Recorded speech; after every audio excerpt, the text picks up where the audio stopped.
What's up, everybody? Welcome back to Twisted Life of TV. I am Poetry. You are here for another recap and review. This is of Raising Kanan. This is season 4, episode 9. It's about that time. On Friday, May 16th, I will be hosting a live watch party over on my Discord channel. If you're not already a member of the server or a friend of my channel, then I'll drop a link in the comment section so that way you can enjoy this show and many others that we do live watch parties on, including some movies. It is only for 18 and up. I'm not going to be babysitting anybody's kids, so make sure that if you are going to join up, that you are over the age of 18. If you are already a member of this channel, not a subscriber, but a member of this channel, you will also be added into the VIP lounge where you'll have special viewings and live discussions after the show. So forgive me for being late. I'm exhausted, just put it that way. And I hope my exhaustion doesn't come through in this review. So we open up. Baby, they done kidnapped Crystal. They got her shackled to an old dirty mattress like they was trafficking her butt. Pops come in on the humble like, Lord child, what did they do to you? We gonna get you out of here, baby. You know, she says it's been a few days and they have had her in that room doped up with no food.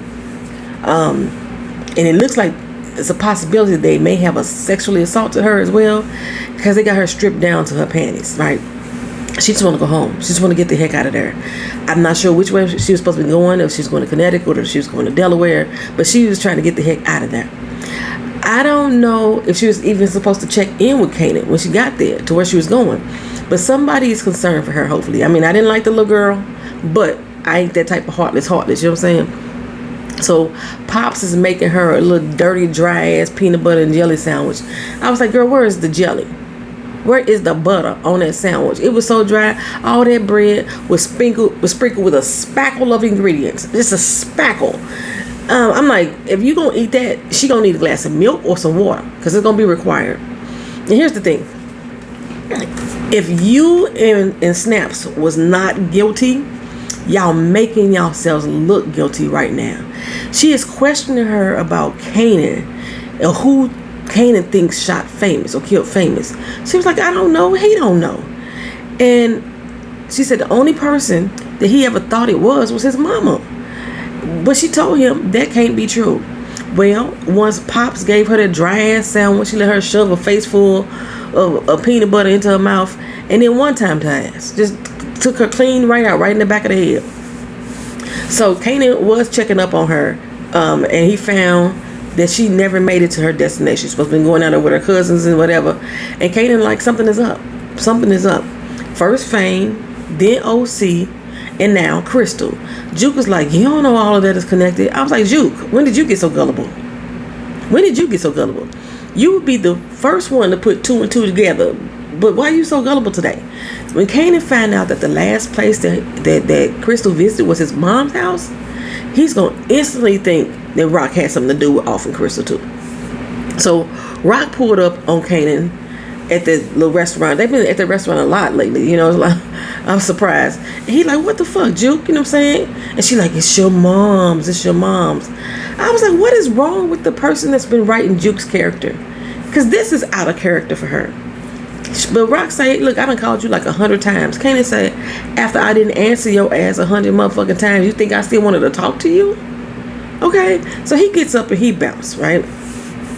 So we go over to the studio. You know, the police at the studio questioning Lou and B Rilla about Kenyatta and Julius being killed right in front of the studio. And once they checked the weapons that Kenyatta and Julius had, it tied them back to Geflin's home invasion. Lou say, look here, we weren't there. We weren't even here. We heard about it when we came in the next day. Matter of fact, he said he went to Imani's spot around 11 o'clock. And she looked at him like, really, nigga? Okay. She was not happy he was using her as a cover, but she didn't deny it. She did deflect somewhat because she just said, I don't know what time he got there, right? She wasn't looking at the clock.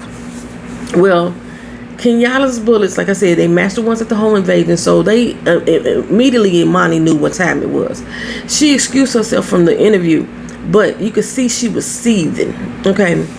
And then B Rilla, he get all tough for the cops, like, I was like, punk ass clown, if you don't sit your ass down, you ain't do shit. You ain't even do shit.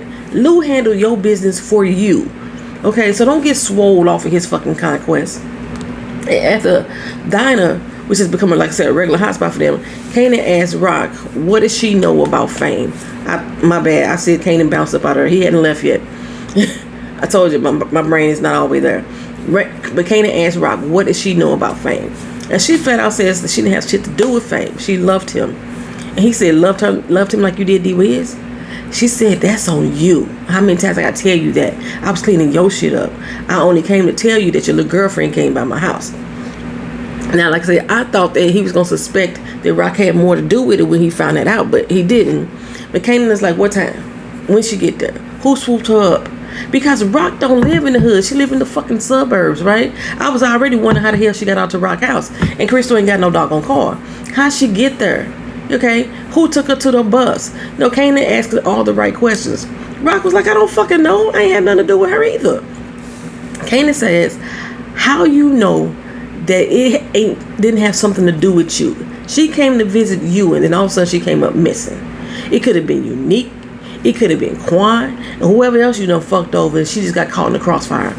And Rock said, you know what? It must be nice for you to have me in your life, for you to point fingers at. Kanan said, ain't nothing nice about having you in my life. I was like, ooh, did he say that? He said that. Cut her ass like a motherfucking knife right there. But Rock still don't accept any accountability as to why her son is this way. She didn't even hear Lou when Lou was saying how this life made him feel. She ain't hearing Kanan either. But she tell Juke, I can't win with him. I can't win with him. And Juke was like, you worried about trying to win with him. You should be worried about losing him. Okay? She always take in Juke's words of wisdom. That's hilarious to me. But speaking of losing, Early rolled up on Marvin about losing his cousin Londale. At first Marvin denied. But then he said, you know what? Let's say I did peel this nigga cap back. Close his chatty ass mouth for good. The fuck you gonna do about it, Early? Now, Early just said his family not about to take it lying down. So I guess we about to learn what Early gonna do. But he ain't doing nothing right now. Not at this moment. And Marvin is like, thought so. Okay? Thought so. Got in his car and rolled away. So just as Kanan rolled right up on Crystal mama boyfriend at work. Now, we ain't seen or heard of this man before, but we have heard of him through Crystal, but we haven't seen him, and he hasn't seen her. Her mama ain't seen or talked to her either. They stopped talking. Now, I'm going to say Kanan was able to knock this man down on the floor. He sucker punched him, knocked him down on the floor. And I feel like the only reason why Kanan was able to knock that man down on the floor because the floor was wet. The floor was wet. That's the only reason why he knocked that man down on the floor. There was no might in his punch, nor in the kicks that he started doing, laying into his body. Now, I know Timberlands, some durable ass shoes, but he must have had on the steel toe version because he didn't have no donkey in his kicks. There was no donkey in those kicks. No, that man curled up in the fetal position like, from what Kanan doing? Come on, man. I mean, I appreciate that Kanan went in there to defend Crystal's honor, at least at that particular moment, against the perv. I'm going to give him that. But he didn't even kick him in the face or in the nuts. That man all curled up like he can't fucking move. A better man would have mopped Kanan ass up. A better man would have mopped him up, literally and figuratively speaking, because he did have a mop in his hand. I would have took that mop and mollywopped his ass. So we introduced a new character who working for Unique. We got one episode left and we get a new character coming to the game. He up in the club with David. When David leaves the dance floor, this dude is in the upper balcony watching him leave the dance floor. But somehow he manages to beat David to the bathroom, hide in the stall, and be unseen from the two dudes that was already in the bathroom. Comes out of the stall as soon as David comes into the bathroom and offs him. How did he know he was going to be in that bathroom? How did he know that David wouldn't head to the bar for another drink? If I could see it if he had followed him into the bathroom, but he was already posted up in there. So anyway, the end result was he killed David. So now Rock ain't got no distributor at all. First Terry and now David. All gone. Well, Juke she beat up with Moira. Moira looked like she about 40 years old. Why are you hanging around with this 18-year-old? But anyway, she meet up with Moira. And Moira tell her that Garcia's been snooping around looking into her.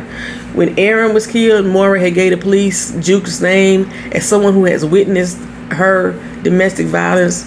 But Moira says that he didn't ask about Juke. He told her about who Juke was and who the Thomas family was and what type of trouble she's gotten into in her past.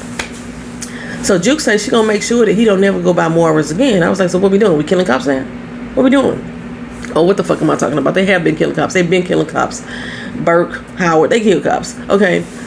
But, you know, I just realized that Burke twin don't come around no more.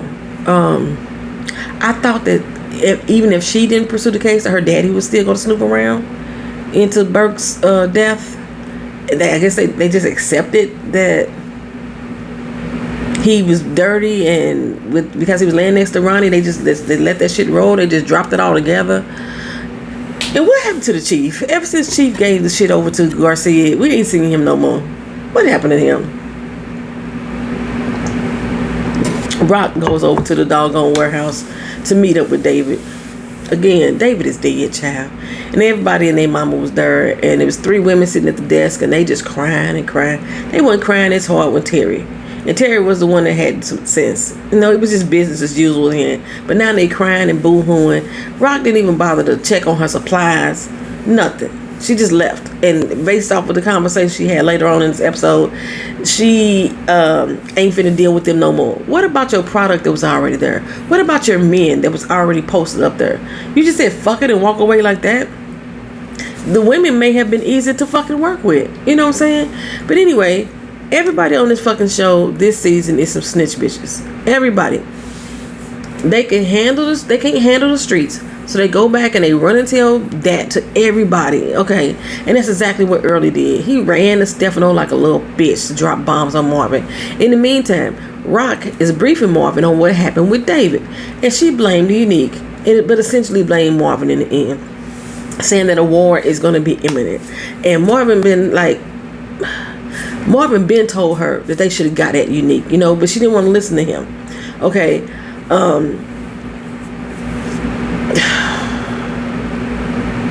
Marvin say, maybe we should go ahead and check with Stefano about the trucks that replace David's trucks and everything, and see if he can help. Unaware that Early just pumped the brakes on all they doings with Stefano. Now she asked him before. She said, before I go knocking, is all that shit with Londell and Early did it? And Marvin's like, I handled it. She's like, handled it like I would handle it? He said, I handled it like God handled it. I don't know what that meant, but it's handled, right? Imani, she come into the studio and she spot Lou, and she come in and check him about his lies. You know what I'm saying? She says, I do not appreciate you pulling me into that shit. You know, you asked me to come sit in that interview. I didn't realize you was finna use me as a scapegoat. She said, I don't know what you were doing trying to make me an accomplice to your bullshit. And Lou was like, what bullshit are you talking about? She said, you know damn well, you know, you didn't get to my house until 1 hour after you told him that you got there. He said, the same thing that she told him, that she told them. I wasn't looking at no fucking clock. I don't know what time I got there. And that don't mean that I had anything to do with any of this. Like, you just automatically assuming I did this shit, right? And she's like, whatever. You know what? I ain't got time for this. I don't trust you. We done. Okay? And I was like, y'all done? Did y'all really even get started? I don't know what. She said, I don't know what you did, Lou. I don't know what you did. I just don't want no parts of it. I don't trust you. I cannot be with someone I don't trust. Girl, you haven't trusted him since the beginning. Okay, talking about she told Lowell that she don't want to work with him no more. Well, he told Lowell the same thing when you first came in the picture. Lowell should have listened. He should have listened to him. But I was like, Lou better not feel no motherfucking kind of way about this happening. He better not feel no kind of way. Well, Kanan, he decided to slide through Unique spot. It's like 1,000 niggas up in there, and they all pull their guns out on Kanan. Okay, one dude,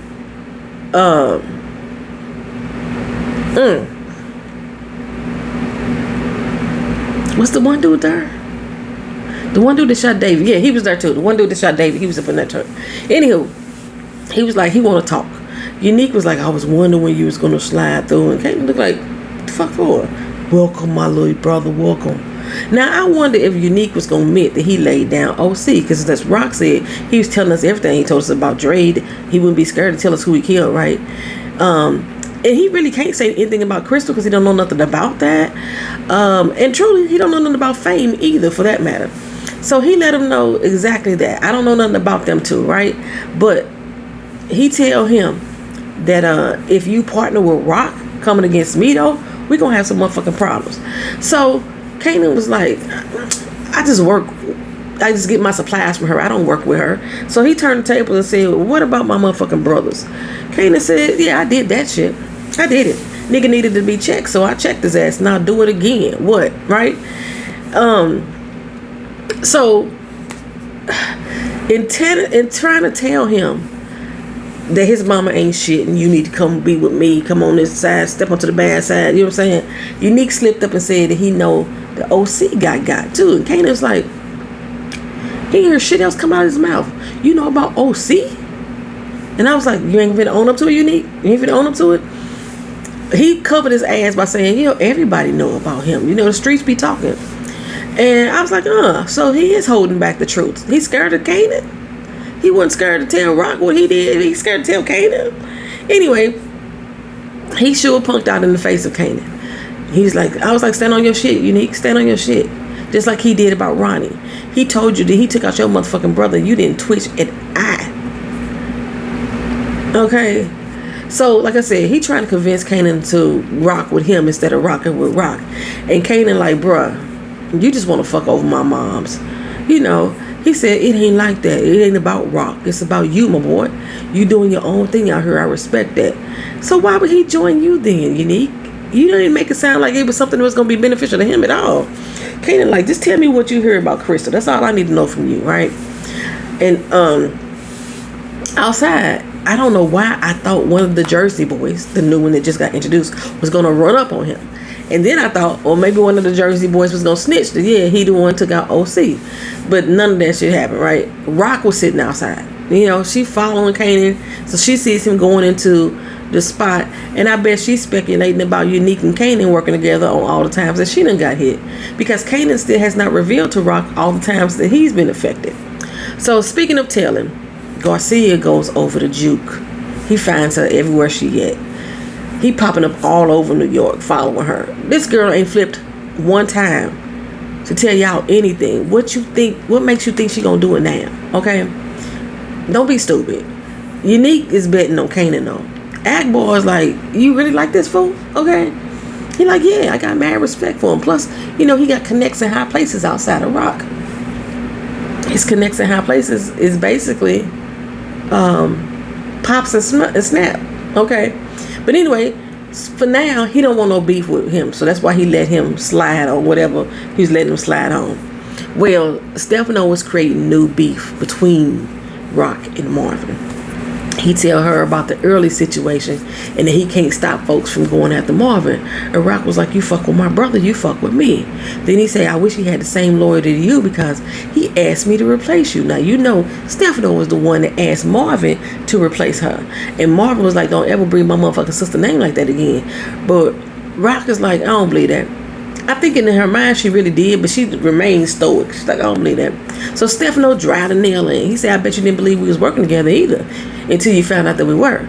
You don't know what you think you know. I'm just trying to help you. And this is where I say, Rock, you should have listened to Marvin when he said put Stefano down. You should have listened to Marvin. Now he is causing distrust in your family.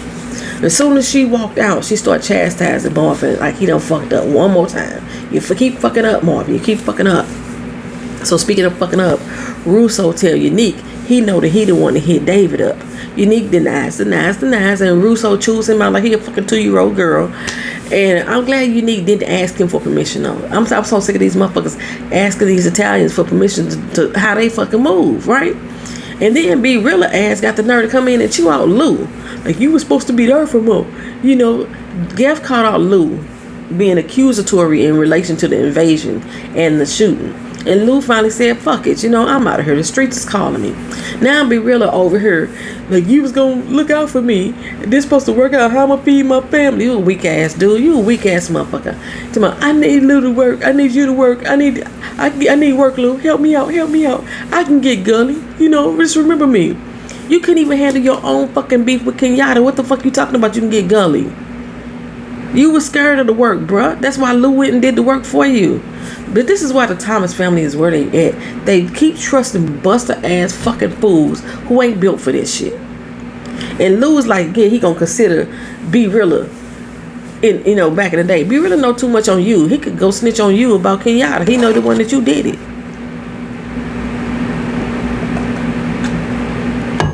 Now Marvin, he goes to check on Gerald's daughter, Amber, right?